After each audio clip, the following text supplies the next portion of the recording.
கர்த்தருடைய பரிசுத்த நாமத்துக்கு ஸ்தோத்திரம். இந்த மாதத்திற்குரிய கர்த்தருடைய வாக்குத்தத்த வசனம் உபாகம் 28 அதிகாரம் 14 வசனம்.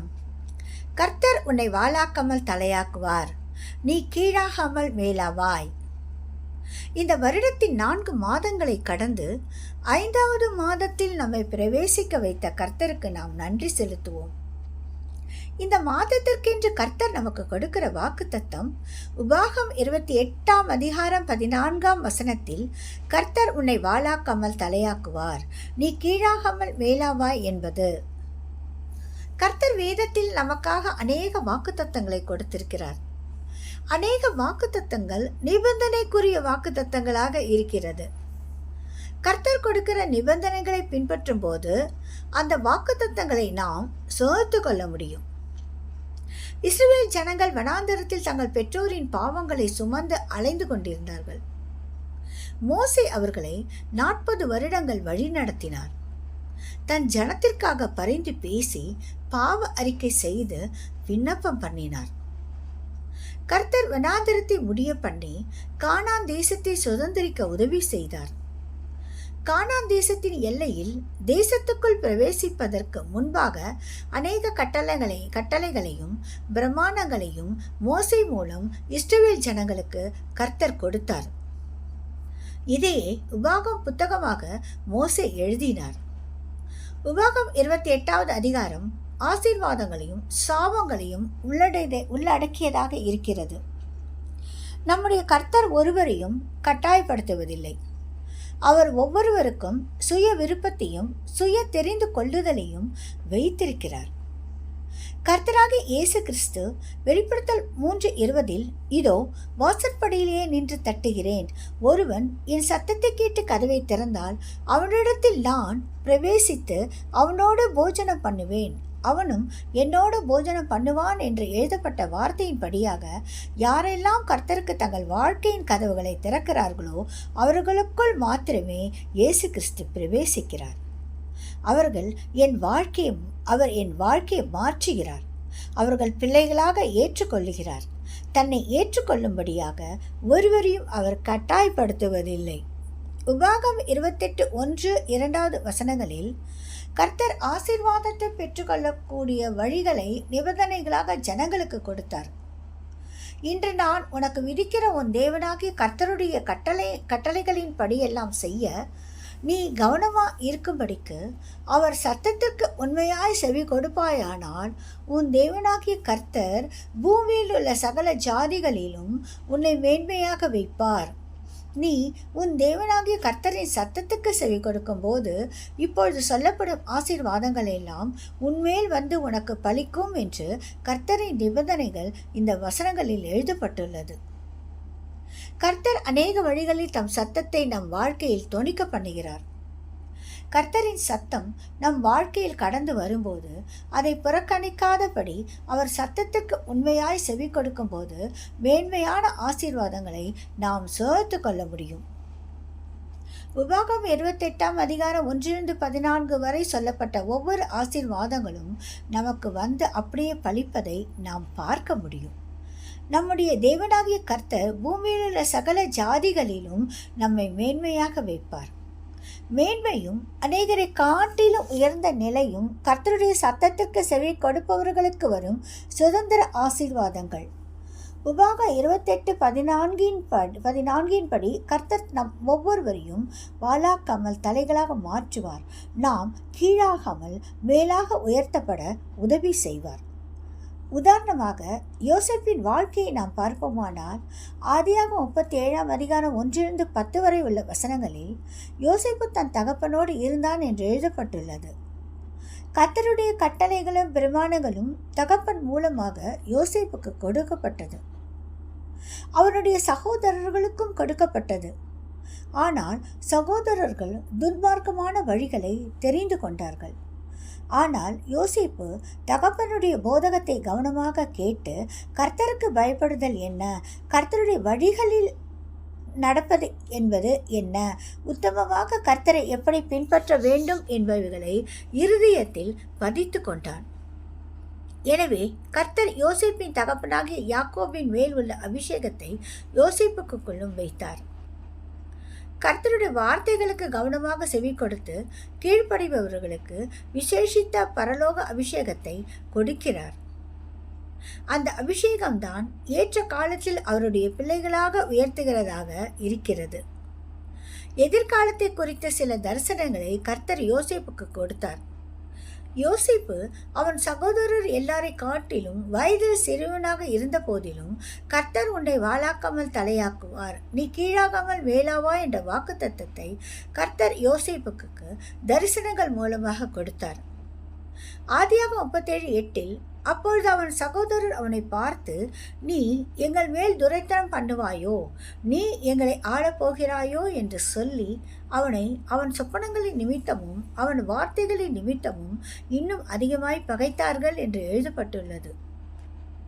கர்த்தருடைய வார்த்தைகளுக்கு உண்மையாக செவி கொடுப்பவர்களுக்கு அநேகரை ஆளுகை செய்கிற ஆளுகையின் ஆசீர்வாதம் அவர் கரத்தில் இருந்து கொடுக்கப்படுகிறது. ஆதியாக 41, 38, 30 வரையுள்ள வசனங்களில் எப்படியாக யோசேப்பு பெற்றுக்கொண்ட அபிஷேகம் அவனை உயர்த்தியது என்று எழுதப்பட்டுள்ளது. அப்பொழுது பார்வோன் தன் ஊழியக்காரரை நோக்கி, தேவ ஆவியை பெற்ற இந்த மனுஷனைப் போல வேறொருவன் உண்டோ என்றான். பின்பு பார்வோன் யோசேப்பை நோக்கி, தேவன் இவை எல்லாவற்றையும் உனக்கு வெளிப்படுத்தி இருக்கிறபடியால் உன்னை போல வேகம் ஞானம் உள்ளவன் வேறொருவனும் இல்லை என்று சொல்லி எகிப்து தேசம் முழுமைக்கும் தலையாக பார்வோன் யோசேப்பை உயர்த்தினான். யோசேப்பை தலையாக உயர்த்தியது கர்த்தருடைய வார்த்தைகளுக்கு செவி கொடுத்ததின் மூலம் அவன் பெற்றுக்கொண்ட அபிஷேகம். அடுத்ததாக தானியேல் வாழ்க்கையை நாம் எடுத்துக்கொண்டால், விக்கிரகங்கள் நிறைந்த அந்நிய தேசத்தில் கர்த்தருக்காக வைராக்கியமாக வாழ்வேன், அவருடைய கட்டளைகளையும் பிரமாணங்களையும் கை கொள்ளுவேன் என்று தானியேல் இருதயத்தில் தீர்மானம் பண்ணினான்.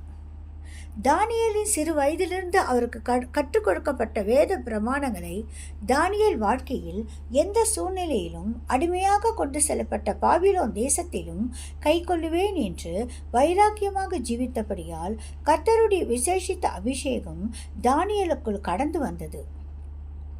தானியேல் 1:17 தானியேலை சகல தரிசனங்களையும் சொப்பனங்களையும் அறியத்தக்க அறிவுள்ளவன் ஆக்கினார் என்று வாசிக்கிறோம். இந்த அபிஷேகம் தானியேலை தொடர்ந்து தலையாக உயர்த்தியது. எருசலேம் சிறைப்பட்டு போன 70 வருடங்களும் தானியேல் அரண்மனையிலே வாசம் பண்ணினார். தேசத்தின் உயர்ந்த ராஜ பதவிகளில் பணிபுரிந்தார். ராஜாக்கள் மாறினார்கள். புதிய ராஜாக்கள் தேசத்தை ஆளுகை செய்தார்கள். ராஜ்யங்கள் மாறியது. ஆனால் தானியேல் எல்லா ராஜாக்கள் காலத்திலும் வாளாக்காமல் தலையாகவே இருந்தார். தானியேல் 2:47-48 வசனங்களில் ராஜாவின் சொப்பனத்திற்கு அர்த்தம் சொன்ன தானியேலை நோக்கி, ராஜா, நீ இந்த மறைப்பொருளை வெளிப்படுத்தினபடியினால் மெய்யாய் உங்கள் தேவனே தேவர்களுக்கு தேவனும் ராஜாக்களுக்கு ஆண்டவனும் மறைப்பொருள்களை வெளிப்படுத்துகிறவருமாய் இருக்கிறார் என்றான். பின்பு ராஜா தானியேலை பிரிவினாக்கி அவனுக்கு அநேகம் சிறந்த வெகுமதிகளை கொடுத்து அவனை பாபிலோன் மாகாணம் முழுதுக்கும் அதிபதியாகவும் பாபிலோனில் உள்ள சகல ஜானிகளின் மேலும் பிரதான அதிகாரியாகவும் நியமித்தான் என்று வாசிக்கிறோம். தானியேல் 5:11-12 தானியேலை குறித்து விக்கிரகங்களை ஆராதிக்கிறவர்கள் கொடுத்த சாட்சி, உம்முடைய ராஜ்யத்திலே ஒரு புருஷன் இருக்கிறான், அவனுக்குள் பரிசுத்த தேவர்களுடைய ஆவி இருக்கிறது. உம்முடைய பிதாவின் நாட்களில் வெளிச்சமும் வேகமும் தேவர்களின் ஞானத்துக்கு ஒத்த ஞானமும் அவனிடத்தில் காணப்பட்டது. ஆகையால் உம்முடைய பிதாவாகிய நேபுகாத்நேசார் என்னும் ராஜாவானவர் அவனை சாஸ்திரிகளுக்கும் ஜோசியருக்கும் கல்தேயருக்கும் குறிசொல்லுகிறவர்களுக்கும் அதிபதியாக வைத்தார். ராஜாவினால் பெல்தேஷாத்சார் என்னும் பெயரிடப்பட்ட அந்த தானியேலுக்குள் சொப்பனங்களை உயர்த்தி பண்ணுகிறதும் புதைப்பொருட்களை வெளிப்படுத்துகிறதும் கருகலானவைகளை தெளிவிக்கிறதுமான அறிவும் புத்தியும் விசேஷித்த ஆவியும் உண்டென்று காணப்பட்டது. இப்போதும் தானியேல் அழைக்கப்படட்டும், அவன் அர்த்தத்தை வெளிப்படுத்துவான் என்பது. தானியேலுக்குள் இருந்த விசேஷ அபிஷேகம் கருகலானவைகளை தெளிவித்தது. தானியேல் 5:29 தானியேலுக்குள் வைத்த அபிஷேகம் தானியேலை எப்படியாக உயர்த்தியது என்று எழுதப்பட்டுள்ளது.